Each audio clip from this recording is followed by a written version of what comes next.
Hello అండి. నమస్తే. Welcome back to my channel Renuka Harini. అందరూ ఎలా ఉన్నారు? నేనైతే చాలా బాగున్నానండి.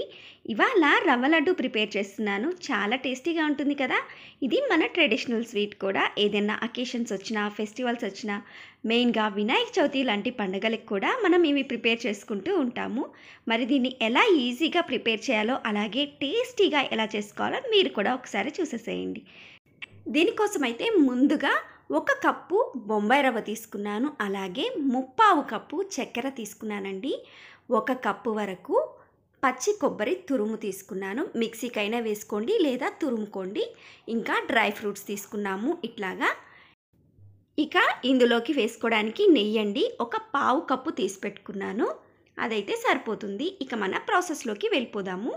దీనికోసమైతే మనం ముందుగా ఒక బౌల్ తీసుకొని మనం తీసి పెట్టుకున్నాం కదా బొంబాయి రవ్వని, అది 1 కప్పు వేసుకోండి. ఇంకా 1 కప్పు ఇట్లా కొబ్బరి తురుమును కూడా వేసుకున్నాను. పచ్చి కొబ్బరి తురుమండి. దీన్ని ఇట్లా వేసేసుకొని 2 కలిసిపోయేలాగా మంచిగా మిక్స్ చేసుకోండి. ఇది మనకి కొద్దిసేపు నానాలన్నమాట. ఒక half an hour to 1 hour కానీ ఇది నానిందంటే మనకి చాలా సాఫ్ట్గా బాగా వస్తుందన్నమాట. ఈ కొబ్బరిలో ఉండే పాలు అంతా దానికి పట్టేసి చాలా సాఫ్ట్గా అవుతుంది. దీన్ని అయితే మనం ఒక 1 అవర్ టు 2 అవర్స్ నానబెట్టుకున్నా కూడా చాలా టేస్టీగా ఉంటుందండి. నేనైతే మూత పెట్టేసుకొని నేను పక్కన పెట్టేసుకుంటున్నాను. ఇప్పుడు స్టవ్ ఆన్ చేసుకొని ఒక ప్యాన్ పెట్టుకొని అందులో ఈ నెయ్యి అంతా వేసేసుకొని మనం డ్రై ఫ్రూట్స్ తీసి పెట్టుకున్నాం కదా, ఆ డ్రై ఫ్రూట్స్ అన్నిటిని ఇట్లా వేసి వేపేసుకుంటున్నాను. బాదం పప్పును కూడా ఇట్లా కట్ చేసి వేసేసుకున్నానండి. ఇట్లా ఇవి ఫ్రై చేసుకుని పక్కన పెట్టేసుకోండి.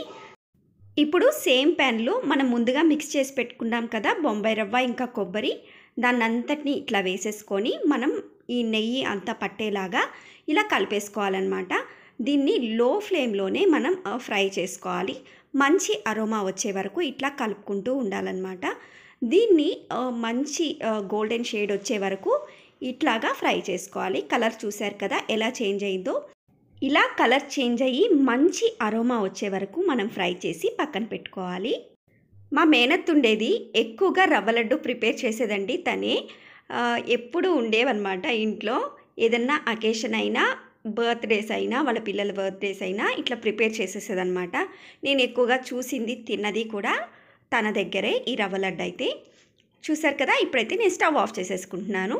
ఇప్పుడు మనం పాకం పెట్టుకుందాము. దీనికోసం అయితే ప్యాన్ పెట్టుకొని అందులో 1 3/4 కప్పు చక్కెర వేసుకొని కొద్దిగా వాటర్ వేసుకుంటున్నాను. ఎక్కువ వేసుకోవట్లేదు. ఒక 1/2 గ్లాస్ వాటర్ వేసుకుంటే సరిపోతుంది.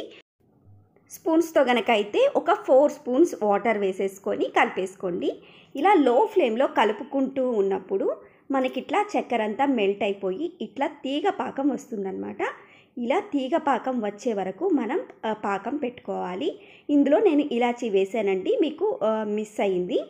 సో ఇట్లా ఇలాచీ వేశాక మనం స్టవ్ ఆఫ్ చేసేసుకొని ఇట్లా నిదానంగా మొత్తం ఈ పాకం అంతా ఈ రవ్వకి పట్టే వరకు మనం మిక్స్ చేసేసుకోవాలి. అలాగే మనం ముందుగా ఫ్రై చేసి పెట్టుకున్నాం కదా డ్రై ఫ్రూట్స్, అవి కూడా యాడ్ చేసేసుకొని ఇలా మంచిగా ఈ పాకం అంతా పట్టే వరకు ఇలా కలిపేసుకోవాలి. ఈ రవ్వ లడ్లకి పాకం కాస్త జాగ్రత్తగా పట్టుకోండి, అంతేనండి. దానివల్ల మనకి జ్యూసీగా లడ్డు చాలా సాఫ్ట్గా బాగా వస్తుందన్నమాట. మనం ఎక్కువ పాకం పట్టేసామంటే గట్టిగా ఉంటుంది లడ్డు అనేది. సో నేను ఇట్లా అయితే మొత్తం మిక్స్ చేసేసుకున్నాను. స్టవ్ ఆఫ్ చేసుకొని మాత్రమే దీన్ని కలుపుకోవాలి. ఇది కాస్త వేడిగా ఉంటుందండి. ఒక 10 నిమిషాలు పక్కన పెట్టేసుకొని కొద్దిగా గోరువెచ్చగా ఉన్నప్పుడు మాత్రం ఇలాగా ఉండలు చుట్టేసుకోండి.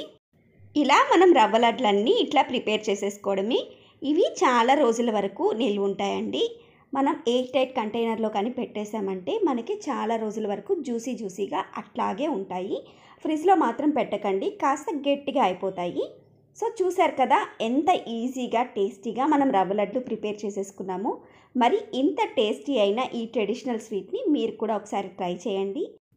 మనకి ఎప్పుడైనా స్వీట్స్ తినాలనిపించినా, అలాగే పండగలప్పుడు ఏదైనా నైవేద్యాల కోసం కూడా మనం ఇలా ప్రిపేర్ చేసుకోవచ్చు. వినాయక చవితి అట్లాంటి టైంలో కూడా ఈజీగా చేసేసుకోవచ్చు.